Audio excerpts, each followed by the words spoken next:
tardes, amigos y amigas. A continuación le transmitiremos la conferencia magistral que dimos el día sábado 16 de julio en la Expoferia Cargo y Transporte realizadas en las instalaciones de Jockey Club de Perú. Esperemos que el contenido, por ser relevante al sector transporte urbano en el Perú, pueda ser considerado y debatido por ustedes y esperamos cualquier consideración sobre el particular. A ver, pasemos a mirarlo. Gracias. A continuación anunciamos la participación de Luis Alberto Martel, presidente del Grupo Envía, con el tema Prospectiva del Transporte Urbano en el Perú. Muy buenos días a todos ustedes. Es importante resaltar y saludar al comité organizador de este evento. Son mujeres mayormente, el empuje es sumamente importante. En nuestro país de machistas normalmente no se ve ese tipo de éxitos iniciales, y lo cual creo que va a proseguir con el apoyo de todos ustedes. Para mirar adelante, para mirar el futuro, para saber qué podemos hacer, hay que ver nuestro pasado. Hay que ver nuestro pasado porque si no sabemos los errores que hemos tenido, no vamos a ver las perspectivas que vienen en el futuro, definitivamente. Yo soy presidente del Grupo Envía y esta es una empresa consultora que tiene más de 20 años en analizar todo lo que pasa en el Perú. Y últimamente lo que viene pasando en los 3 continentes por los convenios internacionales que tenemos suscritos. Hemos logrado, a través de la revista Envía, que es un medio de comunicación que nació en el Perú y ahora está en los 3 continentes, lograr la participación de los más importantes estudiosos, catedráticos, empresarios y visionarios de lo que pasa en el mundo actualmente, antes de la pandemia y antes de la guerra. Y eso es importante, porque muchas veces nuestra autoestima o lo que hablan exteriormente de nuestro país nos hace sentir disminuidos de lo que somos o de lo que podemos hacer. Gracias a Dios, al destino, no he sido uno de ellos, y en cuanto a reunión internacional he tenido, obviamente he dejado bien alto el nombre de nuestro país, porque nosotros no tenemos la culpa de tener estos políticos que tenemos, porque nosotros no somos los políticos, nosotros somos los técnicos, los ingenieros de este cambio, que no ha tenido ninguna variación ni mejora, justamente por esos políticos. Y acá está la historia, 40 años de fracaso, 40 años que se han dado en la vida histórica de Lima y Callao y del Perú, porque no existieron políticas públicas, porque ni un ilustrado político que viajó por el mundo y sabía los grandes desarrollos que se daban, fijaron qué podíamos hacer excepto. No sé si ustedes se acordarán que nosotros teníamos un sistema de tranvías, uno de los primeros sistemas en Latinoamérica. Ningún país de Latinoamérica que tiene metro ahorita tenía ese sistema que nosotros teníamos. Era un sistema, no era un modelo, porque salía de la punta del Callao y llegaba a Chorrillos. Sin embargo, vinieron las llantas, las gasolinas y las decisiones políticas interesadas que no dieron ese vuelco.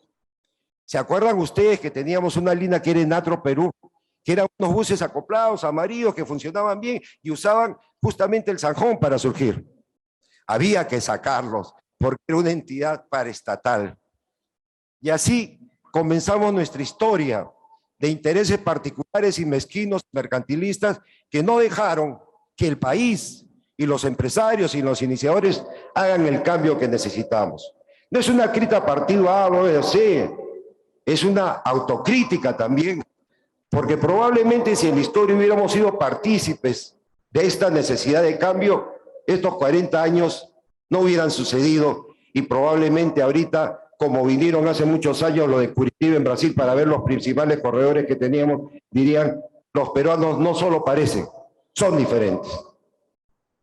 Esta es la historia que no se debe repetir. Esta es la historia que debemos superarla con la mayor visión, pero sobre todo con la mayor unión que se podría tener entre todos los actores. Yo no puedo vender un bus si no hay quien me la compre. Y si ese que me compra el bus no tiene una operación eficiente, costo-beneficio, no puede pagar sus intereses. Y si el Estado no apoya esos proyectos, no puede haber un desarrollo, porque el transporte es transversal a nuestra economía y por lo tanto es uno de los factores más importantes que tiene el país para desarrollar. Esto es lo que pasa o lo que se mueve en Lima y Callao con el movimiento del transporte urbano. ¿Qué organización podemos tener después de 40 años de frustración y después de más años de creación de una autoridad que se llama LATO y no fue creada ni impulsada por personas que ahora están ahí? Fue impulsada por nosotros, por una serie de profesionales e instituciones que hace más de 20 años dijimos hay que crear política de Estado y hay que crear una autoridad que tenga la capacidad, sobre todo técnica y no politiquera, de ver un nuevo sistema como existe en cualquier ciudad del país o del mundo. Entonces tenemos aparentemente este movimiento. ¿Qué sistema organizado tenemos en el Perú? ¿Qué sistema organizado tenemos en Lima? Así se movilizan. ¿Quiénes operan con la mayor cantidad de ciudadanos de los pasajeros diarios? Las empresas formales que no fueron incluidas en ningún tipo de licitación, por X motivos que también son responsabilidad de ellas. No se capacitaron, no fueron preparadas, no tuvieron buena asesoría, pero sobre todo no tuvieron técnicos, planificadores, diferentes profesiones que podrían decir, el destino común es ese, no es el individual, no es la competencia desleal, no es el egoísmo, es aprender del mejor y condonar o mejorar las alternativas o propuestas que tenga para ver cuál es el resultado que podríamos tener. Así se mueve el transporte en Lima y Callao. El metro, una historia muy grande, le digo, si hubiéramos tenido tranvía, tuviéramos 5 líneas de metros, y así como España, París, o de repente Barcelona, tuviéramos el mejor sistema integrado, porque el transporte interprovincial se hubiera integrado también a esos grandes terminales que hubiéramos construido.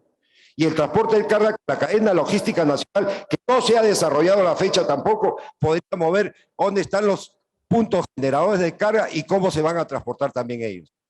Pero sin embargo, eso es historia, son buenos documentos que se pueden presentar. ¿Qué pasa? Las concesiones que se dieron en Lima y Callao hace más de 12 años fueron un negocio. El día de hoy el pasaje del Metropolitano ha subido y nadie lo ha autorizado para ese hecho. Como una empresa que le debe 900 millones de soles al Estado, que le debe 300 millones a la Municipalidad de Lima, que opera 12 años unilateralmente, que licuó a todos los empresarios nacionales, tiene la desfachatez de unilateralmente subir el precio del pasaje, en contra inclusive de los representantes de la ATU.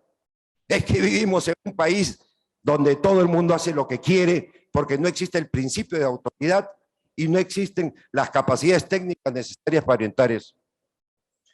No es una denuncia, es una realidad. Ahora las personas que de a pie van a tener que pagar más por un costo que no es mejor, porque el Metropolitano todo se lo regaló el Estado y hubieron fraguaciones en los contratos y las adendas que han permitido que estos señores esperen ahorita que se termine el patio de ampliación de la ruta hasta Chimpuyo para decir que después va a operar. Después de 12 años de operación, después de haberse levantado más de 2.400 millones de beneficios para ellos, lo hemos publicado en la revista En Vía, y ninguno, ni el Ministerio de Economía, ni el Contralor de la República, nos refirió sobre las denuncias que hicimos. ¿Qué significa eso? Que hay colusión, inclusive el alcalde Vacado no hizo lo necesario para defender a una empresa para que toquen los beneficios. ¿Por qué le digo esto? Porque si no vemos el pasado, no vamos a ver hacia dónde vamos. Existieron estudios hace mucho tiempo del JEICA donde nos dijo cuál era nuestro destino. ¿Saben ustedes que hace 2 meses la ATU quiso convocar a un estudio internacional para actualizar ese plan de hace más de 20 años? Y postergaron la licitación y se quedó en el aire ese estudio que podría permitir a una autoridad finalmente saber cuál es mi origen, mi destino, cómo ha crecido la demanda, cómo se mueven los agentes generadores y atractores de viaje, en fin, tener base técnica para decir este es el cambio que Lima necesita y como todo el mundo en el Perú mira a Lima, va a tener que ser de esa forma. Esas son verdades, no son verdades a medias. Nosotros hemos venido proponiendo en eventos internacionales, en conferencias, a través de la revista En Vía, en capacitaciones a una serie de operadores nacionales e internacionales, qué es lo que deberíamos hacerlo. Y no porque al que está hablando se le ocurre, ni a los 48 profesionales multidisciplinarios que componen el grupo En Vía, no, porque es un resultado de más de 20 años de análisis, es un resultado de conversación, de pelea, de discusiones con los operadores, con los que son gremialistas, con los que venden vehículos, con todos ellos, porque hay que concordar, no hay que imponer, pero concordar significa ponernos de acuerdo en todo lo que va a favorecer a la mayoría. Eso es lo importante.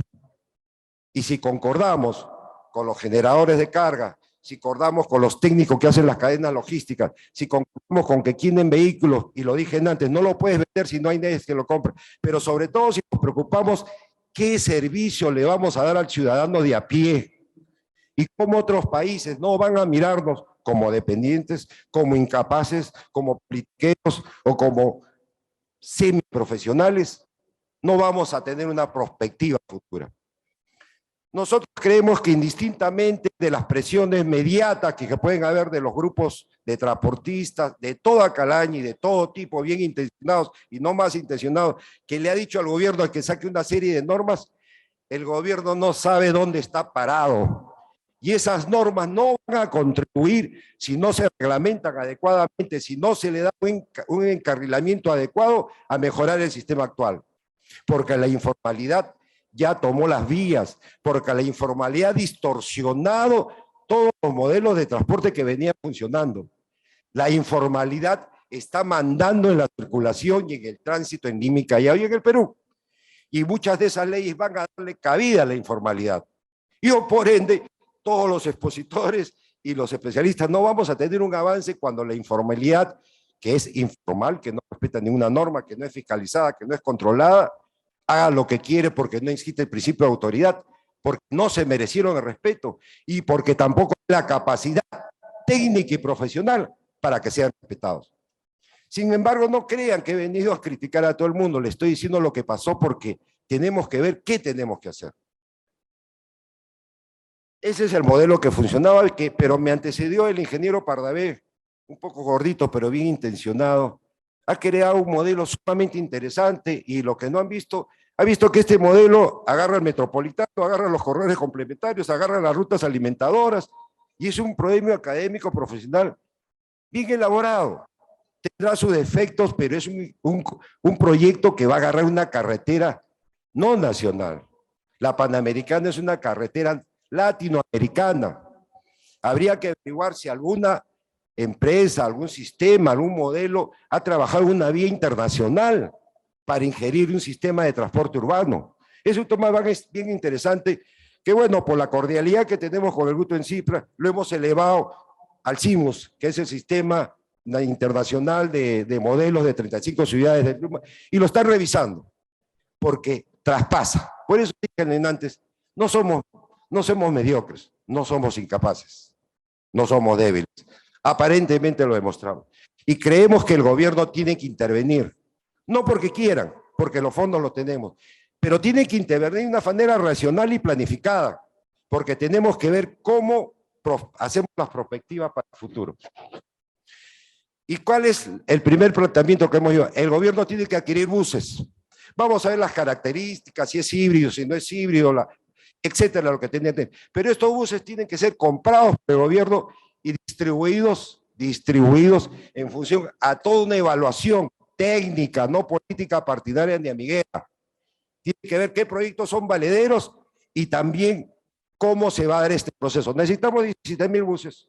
Y a mí no me preocuparía la marca porque yo lo tengo claro, como todos competirían en situaciones comunes y no haría la coima, la avaricia que siempre hubo para recibirlo y no ir más allá. Y se lo digo porque yo fui secretario ejecutivo de ERPE en el 2004, la organización que formé con 5 consorcios empresariales, incluyendo a Vía El Salvador, con 3 carroceras nacionales, sacó el primer carro a gas en el Perú.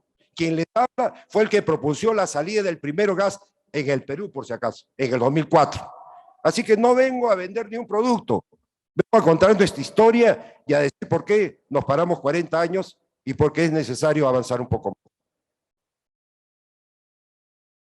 Ese es el modelo que a veces se ven en las fotos y es importante la tecnología. Por favor, por supuesto, si estamos en un mundo de guerra no sabemos si Dios mediante vamos a seguir viviendo o no, porque no sabemos si la gasolina va a subir más de lo que sube, si finalmente el GLP o el gas lo podemos llegar hasta los puntos de distribución. y si finalmente el carro eléctrico es la mejor alternativa y después cómo lo vamos asumiendo en el camino. Pero es la tecnología. Esta es la tecnología con nuestra realidad que va a tener que integrarse y mejorar esas calidades. Entonces nosotros decimos, el gobierno, indistintamente de lo que pase con el Ejecutivo y el Legislativo y sus ambiciones que tengan, somos nosotros, los profesionales, los empresarios, los emergentes, los que estamos tratando de decir cosas no son como fueron, tienen que ser diferentes. Lo que tenemos que actuar, pero no salir con nuestra bandera ni contratar un programa de televisión para que digan lo que queremos y no la verdad. Somos nosotros que con nuestras capacidades, con nuestros entendimientos y con nuestros esfuerzos, y no rivalidades, sino competencia sana. Si mi producto es mejor que el tuyo, lo demuestro. Y si lo demuestro, pues tendrás que aceptarlo. No creo que las cosas se dan como se dieron. Si no, no habría perspectiva.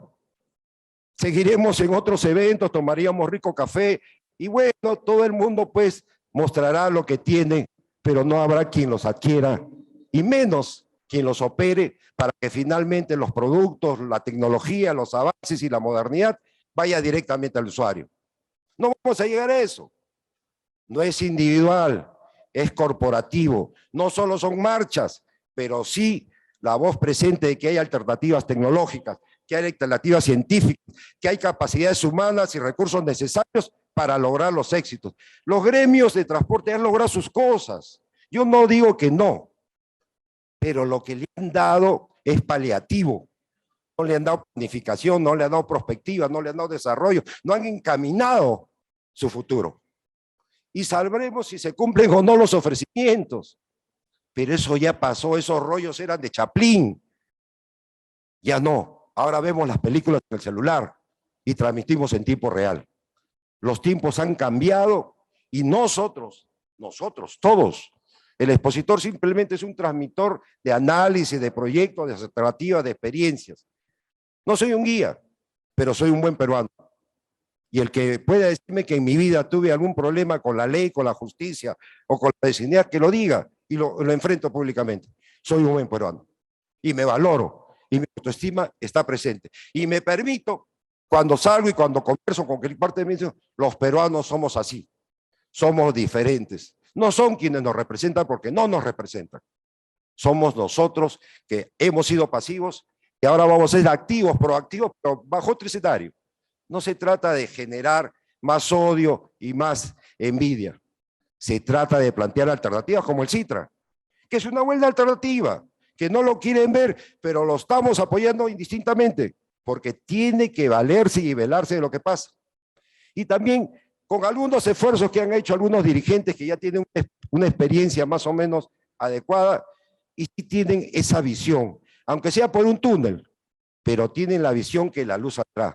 Y también les digo, no está mal lo que hacen, pero hay que mostrar éxitos, hay que mostrar ejemplos palpables, hay que mostrar que el espíritu es corporativo y participativo, que los peruanos, no se debe decir en el mundo que el mayor enemigo del peruano es otro peruano, y se debe decir, esos peruanos cuando se juntan son buenos, hay que tener temor y miedo, pero más que eso, respeto, porque son capaces, son inteligentes, son hábiles, aman a su país y tienen algo que se ha perdido, identidad.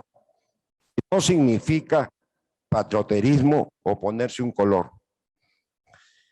Eso es parte de lo que quería decir. Le hemos hecho llegar, lo que le transmito le hemos hecho llegar a las autoridades, lo saben, nos conocen, nos marginan, no nos preocupa, porque así es, pero lo saben, no lo quieren entender, pero nosotros estamos seguros que lo vamos a hacer.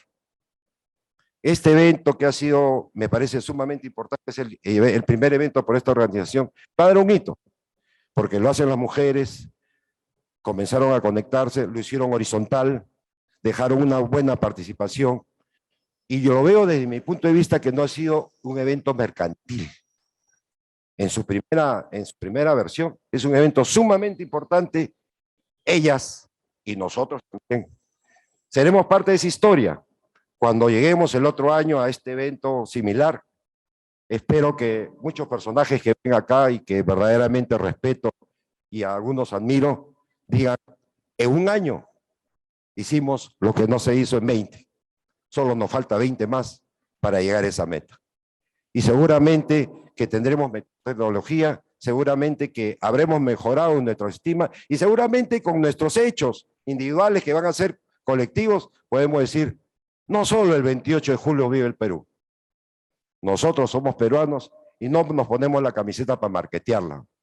Nos la ponemos porque la llevamos puesto siempre. Agradezco mucho la presencia de ustedes, espero que se reproduzcan para las autoridades y estoy abierto a cualquier demanda si lo que quieren las autoridades así, porque todo lo que he dicho es cierto y está ahí. Y no es mío. Muchas gracias y buenos días. Bueno, ustedes han podido apreciar los diferentes análisis y propuestas que hemos realizado. Esperemos que ustedes la puedan conversar y comunicar a sus compañeros, instituciones públicas y privadas necesarias, ya que esta propuesta pretende de alguna forma salir de la situación de crisis en la que se encuentra el transporte urbano en el Perú. Y es el gobierno el que tiene que participar en mayor instancia para poder de alguna forma reordenar lo que a la fecha no se ha podido hacer. Cualquier cosa nos pueden llamar y escribirnos a grupoenvía.com y estaremos a su disposición para seguir adelante conjuntamente en este proyecto. Muchas gracias por habernos apreciado y bendiciones. Hasta pronto.